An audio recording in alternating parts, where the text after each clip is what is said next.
ಹುಕ್ಕೇರಿ ವಿದ್ಯುತ್ ಸಹಕಾರಿ ಸಂಘದ ಚುನಾವಣೆಗೆ ಈಗ ಖುದ್ದು ಏನಂತಂದರೆ ಸತೀಶ್ ಜಾರಕಿಹೊಳಿ ಅವರು ಧುಮುಕಿದ್ದಾರೆ. ಇದನ್ನು ಪ್ರತಿಷ್ಠೆಯಾಗಿ ತೆಗೆದುಕೊಂಡು ಕಳೆದ ಹಲವು ದಿನಗಳಿಂದ ನಿರಂತರವಾಗಿ ಏನು ಗ್ರಾಮೀಣ ವಿಧಾನಸಭಾ ಕ್ಷೇತ್ರ ಏನಿದೆ, ಹುಕ್ಕೇರಿ ವಿಧಾನಸಭಾ ಕ್ಷೇತ್ರ ಏನಿದೆ, ಅಲ್ಲಿ ಏನಂತಂದರೆ ಪ್ರಚಾರವನ್ನು ಮಾಡ್ತಾ ಇದ್ದಾರೆ. ಭಾಳಷ್ಟು ಏನಂತಂದರೆ ಕತ್ತಿ ವರ್ಸಸ್ ಜಾರಕಿಹೊಳಿ ಅನ್ನೋ ರೀತಿಯಲ್ಲಿ ಇದನ್ನು ಬಿಂಬಿಸಿ ಚುನಾವಣೆಯನ್ನು ಮಾಡಲಾಗ್ತಾ ಇದೆ. ಆದರೆ ಕಳೆದ ಹಲವು ದಿನಗಳಿಂದ ನಿರಂತರವಾಗಿ ಸತೀಶ್ ಜಾರಕಿಹೊಳಿ ಅವರು ಈ ಪ್ರಚಾರ ಚುನಾವಣಾ ಅಖಾಡದಲ್ಲಿ ಧುಮುಕಿರುವಂಥದ್ದು. ನನ್ನ ಜೊತೆ ಮಾತನಾಡಲಿಕ್ಕೆ ನಾನು ಅವರನ್ನೇ ಮಾತಾಡ್ಸ್ಕೊತಾ ಹೋಗ್ತೀನಿ. ಸರಿಗ 35 ವರ್ಷ ಆಯಿತು ನೀವು ಸಹಕಾರಿ ರಂಗದ ಚುನಾವಣೆಯನ್ನು ಏನು ಘಟಪ್ರಭಾ ಸಹಕಾರಿ ಸಕ್ಕರೆ ಕಾರ್ಖಾನೆ ವಿಚಾರಕ್ಕೆ ಸಂಬಂಧಪಟ್ಟಂತೆ ಚುನಾವಣೆ ಮಾಡಿದ್ರಿ. ಅದಾದ ನಂತರ ಈಗ ಮತ್ತೆ ಮಾಡ್ತಾ ಇದ್ದೀರಿ. ಯಾವೆಲ್ಲ ಇದು ಇದೆ ಅಂತ ಬಹಳ ದಿನಗಳಿಂದ ಮಾಡ್ತಾ ಇದ್ದ ಪ್ರಯೋಗ ಅಂತ ಹೇಳ್ಬೋದು, ಅಥವಾ ನಮ್ಮ ಕಾರ್ಯಕರ್ತರ ರಕ್ಷಣೆ ಮಾಡುವಂತ ಚುನಾವಣೆ ಅಂತ ಹೇಳ್ಬೋದು. ಯಾಕಂದ್ರೆ ನಿಮಗೆಲ್ಲ ಗೊತ್ತಿದೆ, ಮುಂಚೆ ಎಲ್ಲ ಇವರು ಕತ್ತಿ ಗುಂಪಿನಲ್ಲಿ ಕೂರಿಸ್ಕೊಂಡಿದ್ರು. ನಂತರ ಹೊರಗೆ ಬಂದು ತಮ್ಮದೇ ಅಂತ ಒಂದು ಗುಂಪು ಪಡೆದು ಅದಕ್ಕೆ ನಮ್ಮ ಸಹಕಾರ ಕೇಳಿದ್ರಿಂದ ನಾವು ಸಹಕಾರ ಮಾಡಿದ್ದೀವಿ.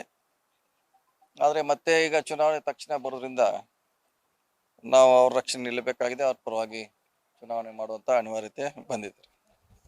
ಇದು ಇದು ಏನು ಚುನಾವಣೆ ನಡೀತಾ ಇದೆ, ಜಾರಕಿಹೊಳಿ ವರ್ಸಸ್ ಕತ್ತಿ ಅನ್ನೋ ಲೆಕ್ಕದಲ್ಲಿ ಅದನ್ನು ಬಿಂಬಿಸಲಾಗ್ತಾ ಇದೆ. ಏನು ನಿಜಾನ ಅದು? ಅದ್ರ ಪ್ರಶ್ನೆ ಇಲ್ಲ. ಯಾಕಂದ್ರೆ ಒಂದ್ ಕಡೆ ಅವ್ರು ಲೀಡ್ ಮಾಡಿದಾರೆ, ಒಂದ್ ಕಡೆ ನಾವು ಲೀಡ್ ಮಾಡಿದ್ವಿ. ಸ್ವಾಭಾವಿಕ, ಅದು ಎರಡು ಗುಂಪುಗಳ ಮಧ್ಯೆ ಚುನಾವಣೆ, ಅದ್ರಲ್ಲಿ ಏನು ಪ್ರಶ್ನೆ ಬರೋದು. ಕತ್ತಿಯವರು ಒಂದಿಷ್ಟು ವೈಯಕ್ತಿಕ ವಿಚಾರಗಳನ್ನ ತಮ್ಮ ವಿಚಾರದಲ್ಲಿ ಪ್ರಸ್ತಾಪ ಮಾಡ್ತಾ ಇದ್ದಾರೆ. ಆದರೆ ತಾವು ಸೈಲೆಂಟ್ ಆಗಿದ್ಕೊಂಡೇ ಪ್ರಚಾರ ಮಾಡ್ತಾ ಇದ್ದೀರಿ. ಏನಾದರೂ ವಿಶೇಷ ಇದೆನಾ ಅಂತ?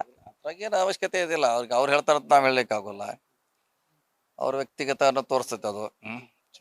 ಚುನಾವಣೆ ಸಾಮಾಜಿಕ ಸೇವೆ ಆಧಾರ ಮ್ಯಾಗ ನಾವು ಚುನಾವಣೆ ಮಾಡ್ಬೇಕಾಗತ್ತೆ. ಈಗ ಬಾಯಿ ಇದೆ, ಮೈಕ್ ಇದೆ ಅಂತ ಏನೆಲ್ಲ ಭಾಷಣ ಮಾಡ್ಲಿಕ್ಕಾಗಲ್ಲ. ಜನ ನಮ್ಮನ್ನ ನೋಡ್ತಿರ್ತಾರ ದೂರಿಂದ. ವೈಯಕ್ತಿಕ ವಿಚಾರಗಳನ್ನ ಹಿಂದೆ ನಡೆದಂತ ಏನೇನೋ ಘಟನೆಗಳನ್ನ ಪ್ರಸ್ತಾಪ ಮಾಡುವಂಥದ್ದು ಆ ರೀತಿ ಆಗ್ತಾ ಇದೆ.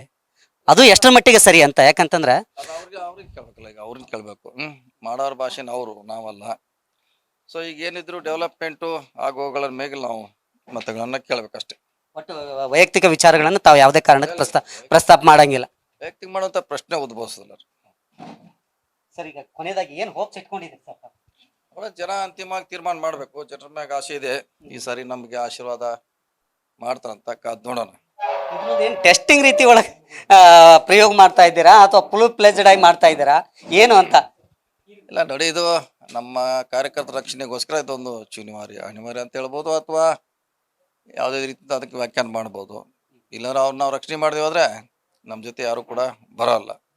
ಹೀಗಾಗಿ ಅವ್ರಿಗೆ ನಾವು ಗಟ್ಟಿಯಾಗಿ ನಿಂತಿದ್ವಿ ಅವ್ರ ಪರವಾಗಿ. ಇದಿಷ್ಟು ಏನಂತಂದ್ರೆ ಸತೀಶ್ ಜಾರಕಿಹೊಳಿ ಅವರ ಮಾತು. ಕ್ಯಾಮ್ರಾಮನ್ ರೋಹಿತ್ ಜೊತೆ ಶ್ರೀಕಾಂತ್ ಕುಕ್ಕಡಿ, ನ್ಯೂಸ್ ಫಸ್ಟ್ ಬೆಳಗಾವಿ.